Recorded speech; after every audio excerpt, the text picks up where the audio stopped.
Have you ever felt that there is more to the stories we've been told? Hidden truths that are buried deep in the shadows of history, waiting to be revealed. You are not alone. There are ancient cryptic mysteries that have been woven into the very fabric of time. Mysteries that are too dangerous, too powerful for the world to grasp. The fallen angels. What if I told you that these celestial beings, often painted as dark, cursed entities cast out from heaven, were far more than we've been led to believe? Imagine a story so captivating it has been shrouded in secrecy for millennia. These beings, whose tale begins in the realms of myth and legend, may have played a key role in shaping the very foundation of human civilization. But who are these fallen angels really?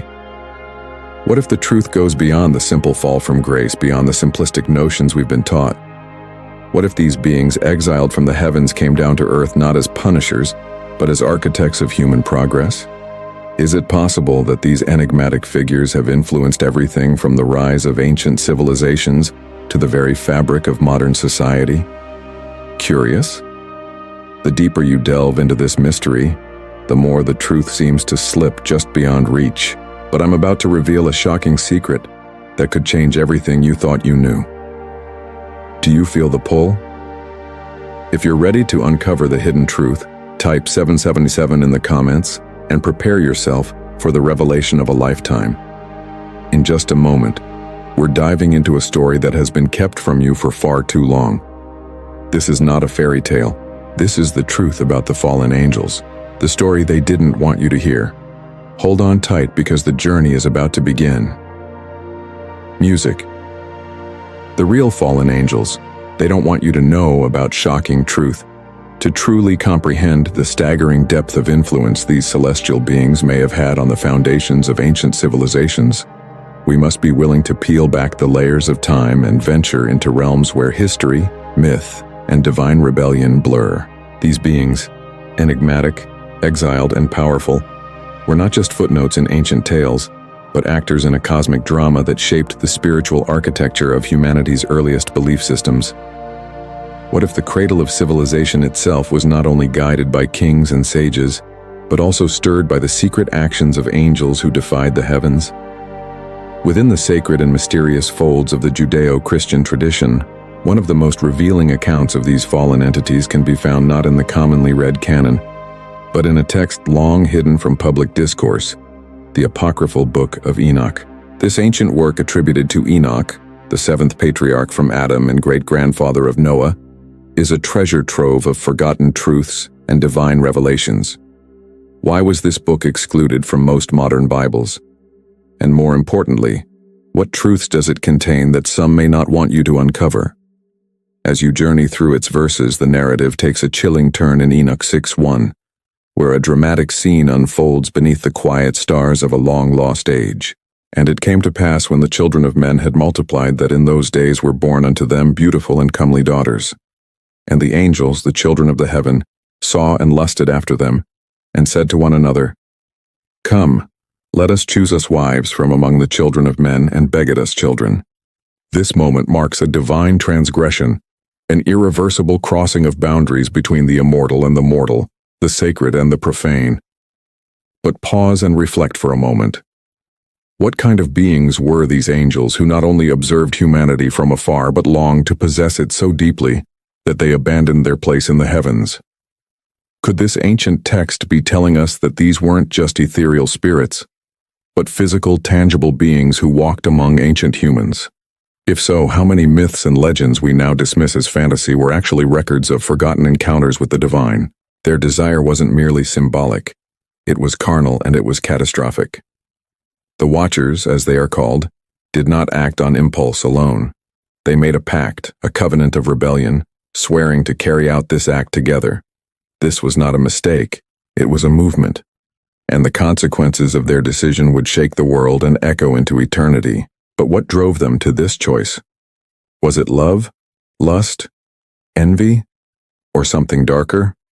Still, this passage, though brief, is volcanic in implication. It not only exposes the forbidden desires of heaven's sons, but it reveals something even more startling, that these angels were not abstract symbols of virtue or wrath, but real embodied beings capable of touching, feeling, and falling. Why has this truth been buried for so long? And what else remains hidden within the shadows of Scripture and time? The Book of Enoch unfolds a chilling saga, one that ventures far beyond celestial rebellion and into the realm of divine intrusion into human affairs. It recounts how a host of angels led by the powerful and enigmatic Samsa descended not in silence, but in unified defiance upon the heights of Mount Hermon. There, beneath the gaze of the stars and the silent heavens, they enacted a pact that would fracture the divide between heaven and earth. These divine beings took mortal women as wives, not out of mere curiosity, but with intent and knowledge, and through them introduced to humanity a torrent of forbidden wisdom, metallurgy, enchantments, weaponry, astrology, beautification, and sorcery. But what was the true cost of this unholy exchange? And did mankind ever truly understand the magnitude of what it had received? This act, this divine trespass, was not a casual dalliance. It was seen as a cataclysmic breach of divine law, an act of rebellion so severe that it initiated a chain of events leading to their catastrophic fall. Their union with humanity was not just an affair of desire, but one of irreversible consequence. What does it mean when heavenly beings abandon their sacred posts to dwell among the sons and daughters of the dust? Could this be the moment when heaven's perfection collided with the chaos of earth, forever altering both? Though much of this story is preserved in the Book of Enoch, the canonical Bible does not entirely hide it. Rather, it hints at it veiled in brief but potent phrases that beg deeper examination. Genesis 6:1-2 states, "When human beings began to increase in number on the earth and daughters were born to them, the sons of God saw that the daughters of humans were beautiful, and they married any of them they chose." These sons of God, often interpreted by ancient Jewish scholars as angels, fathered a race known as the Nephilim, beings whose very name echoes with power, mystery, and dread. The word Nephilim itself, often translated as the fallen or giants, evokes a haunting presence across millennia. These were not merely men of great stature, but entities of immense influence straddling the thin veil between the celestial and the terrestrial. How did their existence affect the world around them? Were they revered as heroes or feared as abominations? Genesis 6:4 further declares, "The Nephilim were on the earth in those days and also afterward when the sons of God went to the daughters of humans and had children by them. They were the heroes of old, men of renown." But what kind of renown was this? Divine honor or cursed infamy? Their legacy was not only carved in legend, but echoed in fear. These beings, offspring of a forbidden union, stood as walking contradictions, part divine, part dust. Their strength, their size, their knowledge, it all unsettled the natural order. Were they protectors or destroyers? Gifts from heaven or harbingers of its wrath? Could the chaos they left behind be one of the reasons God was grieved in his heart for creating man? This eerie lineage is repeatedly tied to one of the Bible's most sobering judgments, the Great Flood. As evil multiplied upon the earth, corruption soaked through the human soul, and violence filled the land, a divine decision was made. The narrative in Genesis describes God looking upon a world gone mad, where his creation no longer resembled its purpose. Was it the influence of the Watchers and the Nephilim that tipped the scales? Did their presence accelerate the decay of mankind's morality? The flood was more than water. It was a reset, a reckoning. But it wasn't just aimed at sinful humanity. It was also heaven's response to the unnatural offspring and the fallen ones who taught humanity things it was never meant to know. What secrets were lost beneath those waters? And what echoes of that rebellion still survive in the ruins of ancient myths and unexplained structures scattered across the earth? The presence of the Nephilim in ancient scripture has long been viewed as more than a mere historical footnote. It is often interpreted as a spiritual alarm, a signal of how far the world had drifted from divine order. Their existence, born from an unnatural union between the sons of God and the daughters of men, came to represent a distortion of creation itself. It was as if their very breath defied the harmony God intended. Were they the consequence of heavenly rebellion or its weapon? And what kind of power did they truly hold that their birth would shake the heavens and doom the earth? Many scholars and ancient interpreters believe the Nephilim played a central role in the moral collapse of pre-flood civilization. These beings, part celestial, part human, wielded not only towering strength but knowledge and influence that set them above mere mortals. Yet this superiority was not used for divine justice or wisdom. Instead, they became beacons of hubris, leading mankind further down a path of pride, bloodshed, and spiritual ruin. As their numbers grew, so too did the corruption. Could it be that humanity, mesmerized by their power, forgot how to listen to God? Genesis 6:5 offers a sobering insight. The Lord saw how great the wickedness of the human race had become on the earth, and that every inclination of the thoughts of the human heart was only evil all the time. This is no small statement. Some interpretations suggest that the Nephilim, with their overwhelming presence and semi-divine status, played a direct role in this downfall. By dominating societies, teaching forbidden practices, and introducing violence, they helped cultivate a world so dark that divine intervention was the only remaining option. Their influence was so corrupting, so complete that the very survival of God's creation demanded a reckoning, not just a cleansing, but a reset. The flood then was not merely punishment, it was divine surgery, removing a cancer from creation to protect what was still salvageable. Could this explain why their extinction is emphasized so clearly? Could their annihilation be the symbolic restoration of a cosmic order violated too deeply? And yet the tale of the Nephilim did not fade with the floodwaters. Their legend echoes across continents and civilizations, whispered through the pages of mythologies, tablets, and oral traditions. From Mesopotamia to the distant corners of Greece, echoes of these hybrid beings appear under different names: giants, titans, demigods. In some cultures, they are honored as ancient champions, almost divine in their majesty.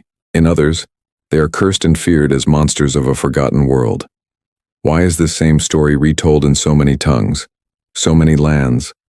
How is it that cultures with no direct connection to the Hebrew tradition still remember stories of towering beings with divine ancestry and destructive appetites? Were the Nephilim a shared memory of something the whole world once knew and then tried to forget? The tension between reverence and dread, between awe and warning, is what makes the Nephilim such enduring figures. They stand as cautionary symbols of power unchecked, of boundaries crossed, of divine order disturbed. Could their story be more than just ancient history? Might it be a mirror for our own age, where humanity once again teeters on the edge of forbidden knowledge and unrestrained ambition? The question of whether the Nephilim truly walked the earth has captivated minds for centuries. Their story lies at the edge of belief and disbelief, where scripture, archaeology, and legend intertwine. Some dismiss them as pure myth, allegorical at best, while others are convinced that physical remnants of their existence remain hidden in plain sight. Could it be that we are surrounded by whispers of their presence and have simply chosen to look the other way? Throughout history, clues have emerged, fragments of something ancient and powerful. Adding mystery to their already enigmatic legacy are numerous archaeological discoveries that some believe may serve as remnants of these legendary giants. Oversized weapons, enormous footprints, and impossible architectural feats have been presented as circumstantial yet provocative evidence of a race that once defied human limitation. Are these merely anomalies from the past or deliberate signs left by a forgotten order? One of the most compelling categories of evidence lies in the colossal weaponry unearthed across various continents. These are not the ornate ceremonial pieces of kings or decorative displays of warlords. No, these swords, spears, and axes are massive to the point of absurdity, completely impractical for any known human physique. For instance, in Japan's Ibaraki Prefecture, housed within the sacred grounds of the Kibitsu Shrine, rests an enormous sword, known as the Nodachi. Measuring over 12 ft in length and weighing more than 30 dalibi, this weapon defies the limits of what a normal warrior could wield. Was this a tribute to a god, or a tool once gripped by a giant's hand? The Nodachi holds a place of honor in Japanese folklore, often associated with ancient warriors of immense power and divine lineage. But could it also be a forgotten relic of the Nephilim, those described in Genesis as the mighty men of old, men of renown? If such beings truly walked the earth, Wouldn't they have left behind tools proportionate to their enormous stature? Another intriguing example emerges from Europe, the Finnsburg sword. Discovered in the region of northern Germany, this weapon stretches over 7 feet long and weighs more than most modern-day battle equipment. Its size renders it nearly unusable for any average-sized human, leading many to believe it was either symbolic or designed for beings with greater physical dimensions. But symbolic of what and for whom? And the evidence doesn't end there. Museums across Europe quietly house oversized axes and spears dating back to the Bronze and Iron Ages. These artifacts, with their long handles and massive blades, suggest they were not designed for ceremonial use alone. In Greece, the Heraclean Archaeological Museum exhibits giant double axes, artifacts that seem crafted for hands much larger than ours. Similar tools have been found in Denmark and in Morocco. Entire collections of oversized implements raise more questions than they answer. Who were these tools made for? And why do so many ancient cultures seem to echo the same theme of giants? More than just weapons, evidence of these giants can be found in impressions upon the earth itself. Near the town of Impaloozi in South Africa lies a baffling sight. What appears to be a massive human footprint embedded in solid granite measuring nearly 4 ft long. Geologists have attempted to explain it as a natural rock formation, but its contours, depth, and alignment spark serious doubt among believers. Could this be the literal footprint of a Nephilim? Is it truly possible that granite could have been imprinted by a living being? The Bible itself reminds us in Numbers 13:33 that giants did once terrify the land's inhabitants. There we saw the giants, and we were like grasshoppers in our own sight, and so we were in their sight. Are these words mere metaphor, or a survivor's testimony of a race that once ruled the earth? Beyond footprints and forged steel lies, perhaps the most puzzling evidence of all, massive stone blocks and architectural marvels that defy conventional understanding. The Baalbek stones in Lebanon, weighing hundreds of tons each, still baffle engineers to this day. How were they moved? Who possessed the strength to lift and arrange them with such precision, especially in a pre-industrial world? Could this be the legacy of beings with superhuman capabilities? Beings like the Nephilim. For those who believe such relics are not coincidences or mere anomalies of ancient craftsmanship, they are markers. They are messages. They are echoes of a world once inhabited by giants, both feared and revered, whose presence bent the natural laws we now take for granted. And the deeper we dig into the earth and the past, the more it seems we are not uncovering fantasy, but rediscovering forbidden truths long buried. But let us turn our attention back to the originators of this cosmic disruption, the very beings whose rebellion gave rise to the Nephilim, the fallen angels themselves. Who were these celestial insurgents that dared to abandon the throne rooms of heaven for the temptations of earth? And what knowledge did they bring with them that changed the course of human history forever? The roles attributed to these angels are as vast and layered as the legends that surround them. While often cast as villains, they were not mere destroyers. They were teachers, bearers of secrets not meant for mortal hands. In many traditions, particularly in the Book of Enoch, these beings are portrayed as custodians of forbidden wisdom, descending not only to possess but to enlighten. But was their teaching a gift or a trap disguised as progress? In Enoch's account, these angels did far more than take human wives. They shared knowledge that would forever alter the path of humanity. They introduced mankind to skills and practices that up until that point had been cloaked in heavenly secrecy. They opened the eyes of humanity, but did they also blind the soul in the process? Enoch 81 gives voice to one of the most notorious among them. And Azel taught men to make swords and knives and shields and breastplates, and made known to them the metals of the earth and the art of working them, and bracelets and ornaments and the use of antimony and the beautifying of the eyelids and all kinds of costly stones and all coloring tinctures. This was no minor exchange of knowledge. It was a divine unveiling of power, both seductive and destructive. Azel, a fallen prince among angels, did not merely teach mankind how to shape metals. He taught them how to dominate. He taught them to wage war, to embellish the body, to manipulate beauty and allure. These were not innocent arts. These were tools of seduction, power, and control. What began as enlightenment quickly spiraled into corruption. Can we truly call it a gift if it severed humanity from its innocence? With the crafting of weapons came the birth of bloodshed. With the use of cosmetics and jewelry came the rise of vanity, lust, and competition. Suddenly, humanity was not only surviving, it was contending, striving, and overpowering. This was no longer Eden. It was a world reshaped by knowledge never meant to be possessed. Have we ever stopped to ask what price did we pay for this so-called progress? What Aziel and the Watchers introduced was not just technology. It was transformation. It was the evolution of human behavior. People who once lived by simplicity and divine provision began to rule, dominate, and ornament themselves with the symbols of self-made power. Was this the first great fall not of angels, but of mankind itself? The ripple effects of this instruction were profound. What had been sacred became profane. What had been hidden became exploited. Could this moment so quietly mentioned in apocryphal texts actually be one of the most pivotal in human spiritual history? Even today, the fingerprints of these forbidden teachings are everywhere. In our obsession with wealth, war, and appearance, have we inherited more than just culture from the ancient world? Could we be carrying the very echoes of angelic rebellion within our modern civilization?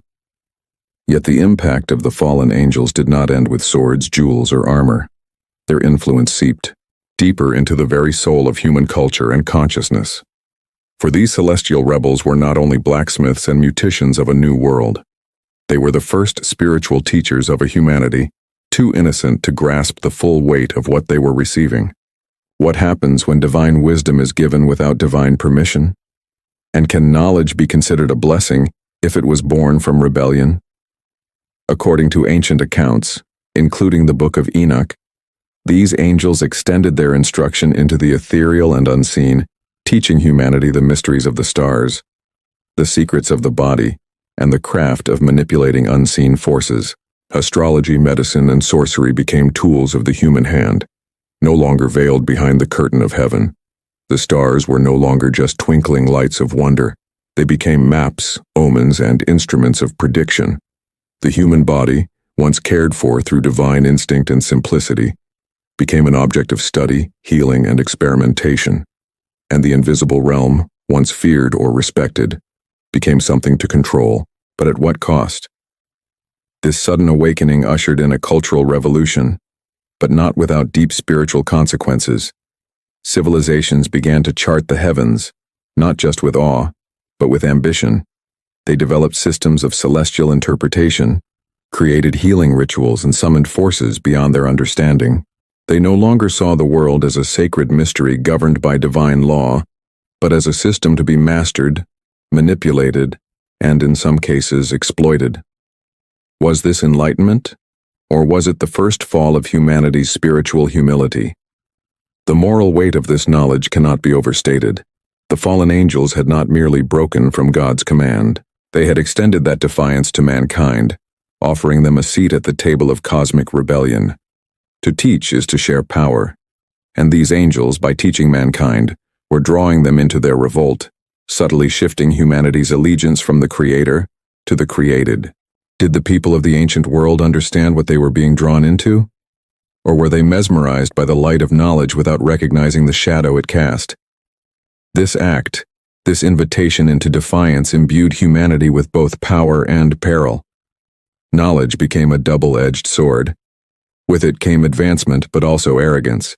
With it came healing, but also heresy. The ancient texts often portray the aftermath of the angels' teachings not as a golden age of wisdom, but as a descent into chaos and moral rot. Could it be that the very things humanity prides itself on, science, astrology, and medicine, trace their roots back to an exchange that heaven never sanctioned? Their presence reverberated beyond the physical and intellectual. The very spiritual identity of ancient civilizations began to shift. These fallen beings who had descended in rebellion were now rising in the minds of mortals as gods. Their names lost to the stars, whispered through time, became deified. Their acts of cosmic betrayal were reimagined as divine miracles.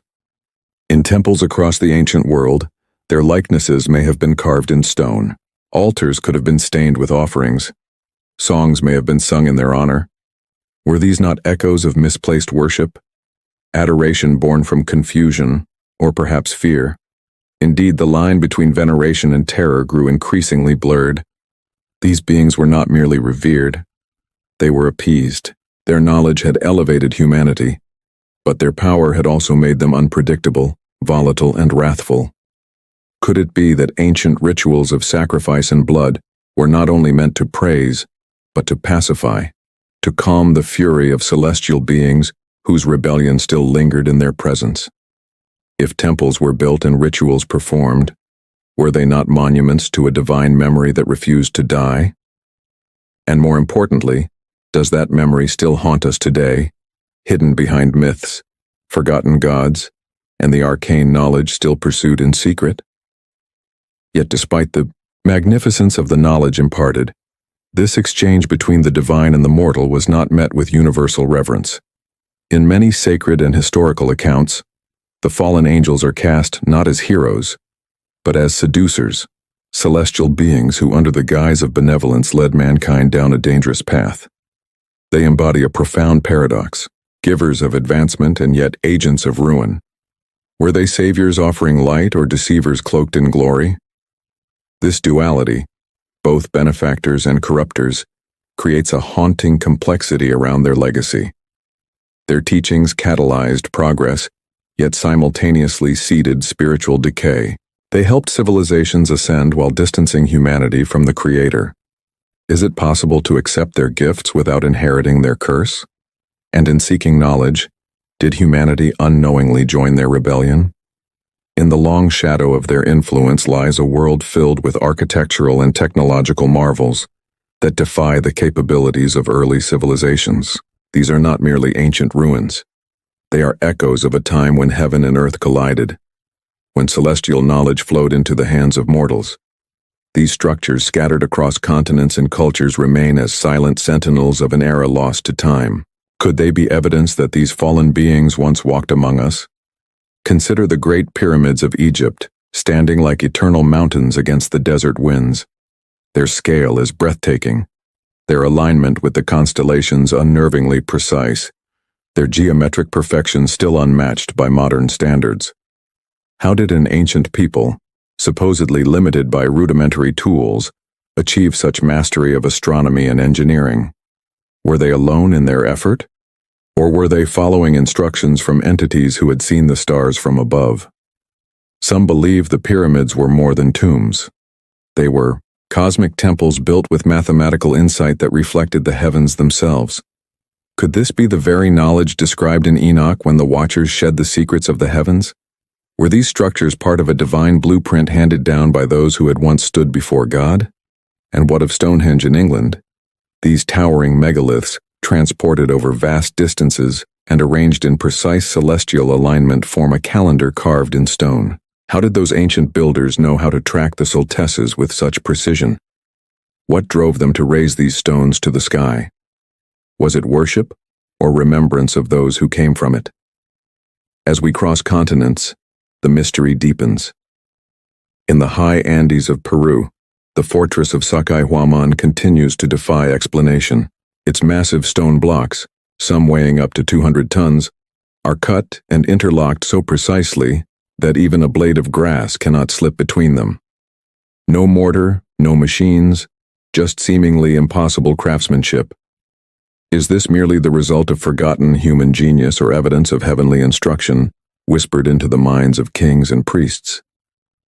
Teotihuacan, the ancient city in Mexico whose name means the place where the gods were created, offers more questions than answers. Its grand pyramid of the sun and pyramid of the moon are aligned with celestial bodies. The city's layout mirrors astronomical patterns with astonishing accuracy. But who were these gods for whom the city was named? Were they the fallen ones, deified over time by those who received their knowledge? The Nephilim may have vanished from the earth, but their legacy may still live in stone, in symmetry, and in secrets carved into the very fabric of ancient cities. Was the grandeur of these civilizations truly self-made, or were they elevated by the hands of those who had fallen from heaven? Even beyond architecture, the ancient world holds technological artifacts that feel out of place in their time.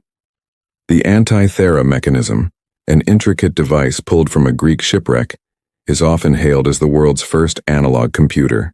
Its gears, calculations, and celestial tracking capabilities rival modern designs. Who devised such precision? Did human ingenuity leap forward alone?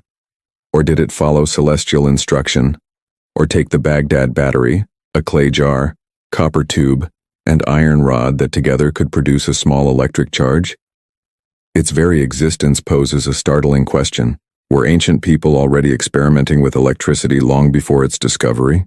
What inspired such innovation, trial and error? Or perhaps the guidance of beings who understood creation at its core across cultures, timelines, and terrains? We find consistent themes. Structures too massive, tools too advanced, knowledge too sudden. These are not the hallmarks of slow evolution. They feel like the echoes of revelation. And perhaps they are exactly that. If the fallen angels truly shared divine knowledge with ancient humans, their fingerprints would remain not in writings alone, but in the very bones of the earth, in stone, metal, light, and sound.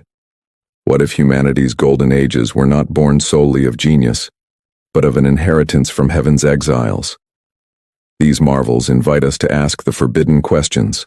Have we underestimated the origins of human advancement? Was the bridge between man and God once crossed not by prayer but by contact? And if so, was it a blessing or the beginning of a curse that still shapes our destiny?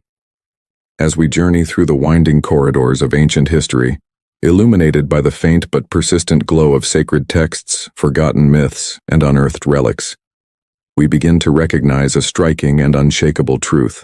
The story of fallen beings descending from the heavens to alter the fate of mankind is not confined to a single religion or culture. It appears again and again like an echo that refuses to die. What are we to make of this pattern? Why do civilizations separated by oceans and centuries tell stories that mirror one another so precisely?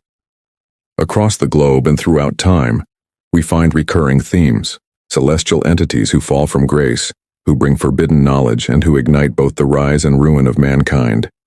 These aren't isolated myths. They are fragments of a larger narrative, scattered like ancient stars across the sky of human memory.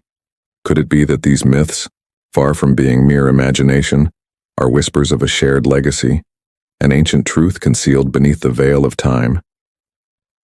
In the cradle of civilization, Mesopotamia, we find the enigmatic Anunnaki. These deities were said to have descended from the heavens, bringing with them knowledge, wisdom, and the tools of civilization. They were revered and feared, seen as the architects of mankind's destiny. Their names are carved into clay tablets in the oldest known form of writing, uniform, and their story bears an uncanny resemblance to that of the fallen angels in the Book of Enoch. Beings from the skies who disrupted the natural order and transformed the human experience. Were these Anunnaki just gods of myth, or the Watchers under another name? Further west in the mythic traditions of Greece, we meet the Titans, primal beings of immense strength and ancient origin, who were eventually overthrown by the Olympian gods. These Titans, like the fallen angels and their hybrid offspring, the Nephilim, stood at the threshold between order and chaos. Prometheus, one of the most well-known Titans, defied the gods by stealing fire and giving it to humanity. This act of rebellion, of imparting divine power to mortals, mirrors the very essence of what the fallen angels did. Did Prometheus not play the same role as Azazel, bestowing light and knowledge and bearing the weight of divine punishment? In the cold northern reaches, Norse mythology offers its own echoes. The Aesir and Vanya, two divine tribes, engaged with humanity in ways both benevolent and violent. Their tales speak of gods walking among men, teaching them, loving them, wearing over them. These sagas too speak of a breach between the mortal and divine realms, a recurring motif that finds its roots in the same spiritual soil as the Watchers. Was Odin, the all-seeing wanderer, a memory of a divine being who once descended to guide and judge, and across the vast oceans and the rich civilizations of the Americas, similar stories emerge. The Maya revered Kukulkan, and the Aztecs worshipped Quetzalcoatl, feathered serpent gods who descended from the skies, bringing laws, calendars, mathematics, and the very blueprints of civilization. These deities were not just worshipped, They were remembered as founders. Like the Nephilim, they stood at the junction of divinity and humanity, revered as saviors, feared as rulers. Why does the image of a serpent descending God appear in so many parts of the world? Even the stories of ancient Egypt, though often interpreted through the lens of kingship and sun worship, speak of Thoth, the divine scribe who gave writing to mankind, and Osiris, the judge of the dead, who was once a king walking among men. Again, we see the theme of divine knowledge bestowed and of divine beings who suffered, taught, or rebelled.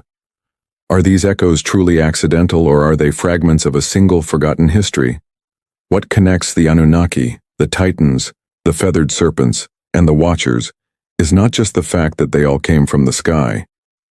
It is that they brought knowledge, sacred, dangerous, and transformative, and with that knowledge came a cost. Civilizations were born, but innocence was lost. Humanity reached higher, but perhaps fell further. Could these similarities be more than coincidental? Could they be evidence of real encounters seen through the different lenses of culture and time? If so, then we must ask the uncomfortable question, who were these beings really? Were they angels cast out of heaven? Were they gods punished for compassion? Or were they something else entirely? Entities of power whose presence among mankind forever altered the trajectory of human development? Are the world's myths merely imaginative tales?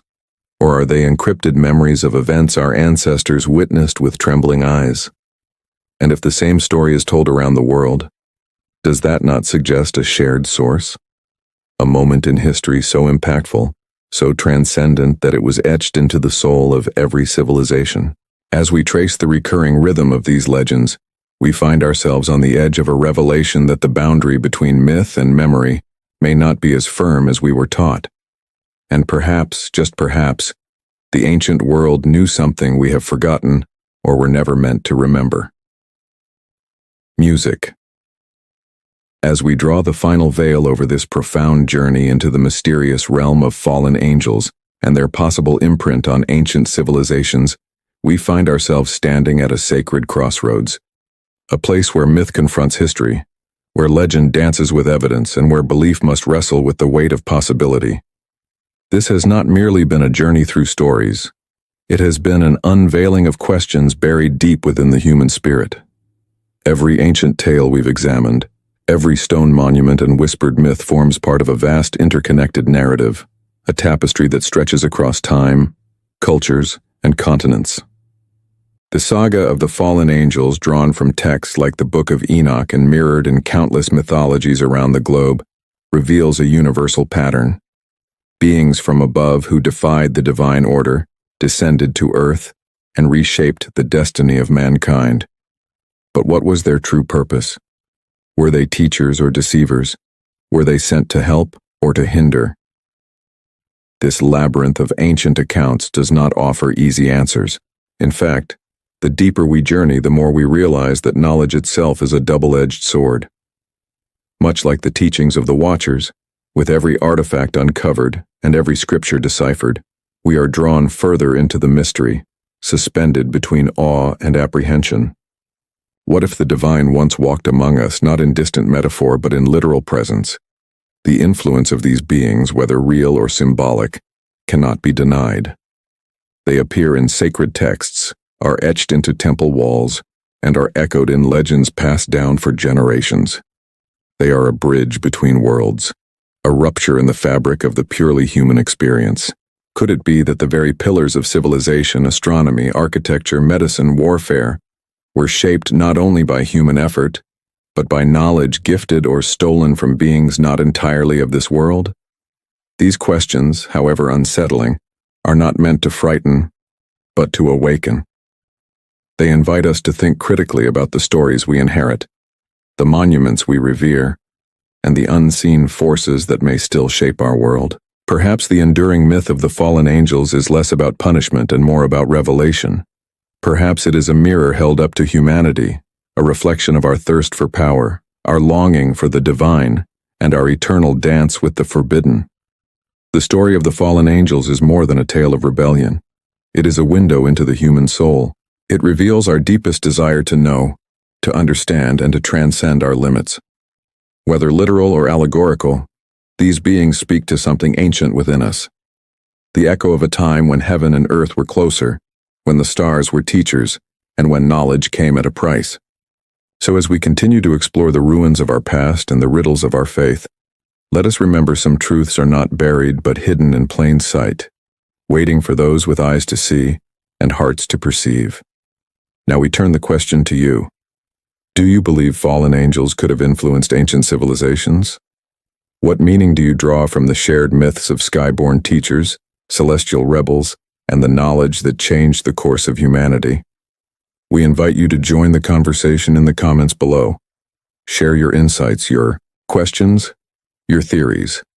And if this journey stirred something within you, don't forget to like, subscribe, and comment 777 to let us know you're one of the few still seeking the hidden truth.